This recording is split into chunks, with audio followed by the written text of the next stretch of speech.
So this is just a quick overview of the Givenergy app and how to use it on the day-to-day basis. So when you log into the app, the first thing you'll see is this power flow. So what this tells us is where our energy is coming from and where it's going to. So in the middle, we've got our house. So that's showing our household consumption. So this house at the moment is using 200 watts. We then have our solar panels. So at the moment, the solar panels are generating 1 kilowatt. And the energy is flowing to the house and back to the grid. At this moment in time, the battery is at 100%, so therefore no energy is going to our battery. On this page, we also have home and away. With home and away, this is telling us where the data is coming from. So if we're at home, we're communicating directly to our battery, which means that we've got almost instant data. So if you, for example, put the kettle on, you should see results pretty quickly. However, when we're away from the house, we're relying on Givenergy's servers. So this data is a little bit slower than what you'd find from the home mode. So again, this will update every 5 minutes. So again, if you click the kettle on, you're not going to see that result straight away. In terms of looking at historic data, the best way of doing this is using our bar charts. So if I click on the bar charts, we can see the household consumption and where it's come from.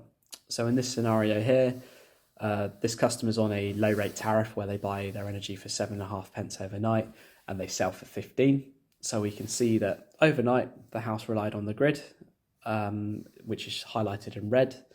And then as the sun came up, or as we came away from our cheap tariff, we had a little bit of energy from the battery in blue. And then we went on to the solar for the rest of the day, which is in yellow. And as the sun went down, our house then started to use energy from the battery, which is highlighted in blue. Again, if I tap on the solar panel icon, we can see where our solar went to. So in this scenario here, where we're selling at 15 pence, you can see that most of our solar went back to the grid, which is in red. The battery, which is in blue, and a little bit went back to the house. If I press the battery plus button, we can see where our battery charged from. So again, it charged up cheaply overnight from the grid in red, and during the day, we charged from the solar. We can then see where our battery discharged to. So again, where we're getting paid 15 pence a unit and we're buying at 7.5, our battery was dumped to the grid in the morning and again in the evening.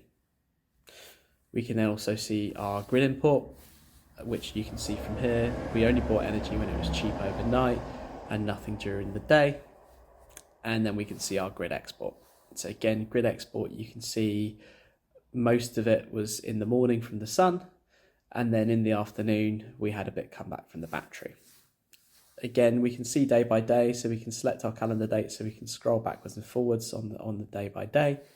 But we can also change it to weekly, so we can see what happened over the course of a week, monthly, and yearly and total. So this page is really where it's going to show you how much of a benefit your battery and your solar is being to you. The other page that's worth looking at is our battery page. So what this will show us is it will show us what percentage the battery is at any one time, our voltage and our temperature, and it will also show you a little state of charge graph and where the energy came from. So again, today you can see that the battery charged up to 100%. It was at 100% from 1:30 in the morning. And then as we came off our cheap tariff, the battery then discharged into the house. And then the minute the sun woke up, we were back up to 100%.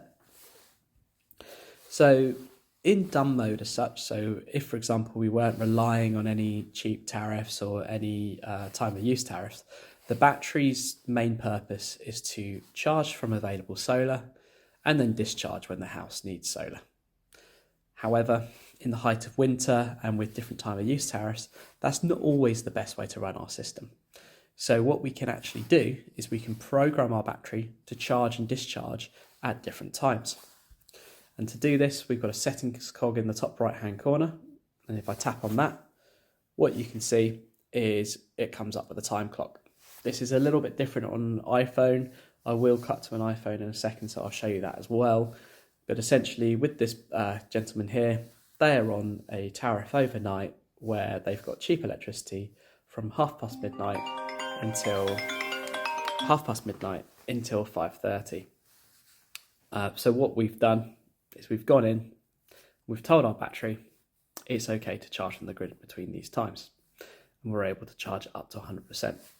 Again, I can change the charge rate. So say, for example, I think if it's going to be a sunny day tomorrow, I could leave this down at say 20% just to get me through the morning, and then change that quarterly by quarterly. Again, also with these time of use tariffs, sometimes we can also be paid more at certain times of day. So it's worth saving our battery to discharge during these peak times. That's where we've got discharge mode dynamic. If I tap on that, I can schedule my discharge to either home demand. So I can say, right, I want to look after my home during this time, or I can do full export. So if you're on a tariff such as Octopus Flux or Octopus Cozy, we can then push all that energy back at times that we're going to be paid more for it. And once we've decided what we're doing, we can scroll down and click save. So again, this is just another video on the iPhone, which shows a little bit of a different dashboard compared to what the Android phone does.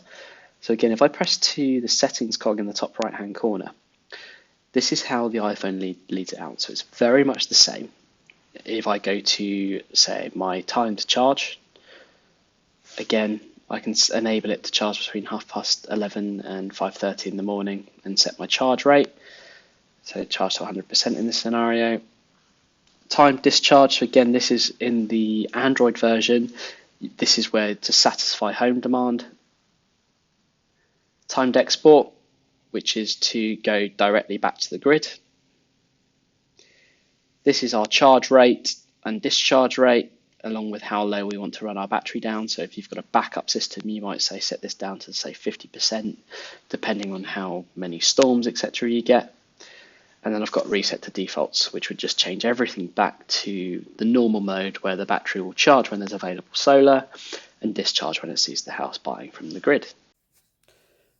However, most people will probably leave it in dynamic with our time of use tariff overnight to set up to charge cheaply. This can be a bit of a pain in the neck, especially because our energy use changes depending on the day of the week. And also the weather the next day can also take a big account of how much we actually need to charge from the grid. So the Givenergy app doesn't allow us to dictate what's going on or do it automatically. So what we've done is we've developed our own system where we're able to, for a small subscription fee, manage your battery for you. And what we then do is we take into account your energy rates for the next day, your house usage for the next day based on your previous usage, and also the likely solar generation. What this then does is it dictates a charge plan for our battery. So we then get the absolute most out of our battery, as opposed to just having to rely on this normal time clock. If you want to know more about it, please feel free to click the link below, get in touch, and we'll provide you with a quotation.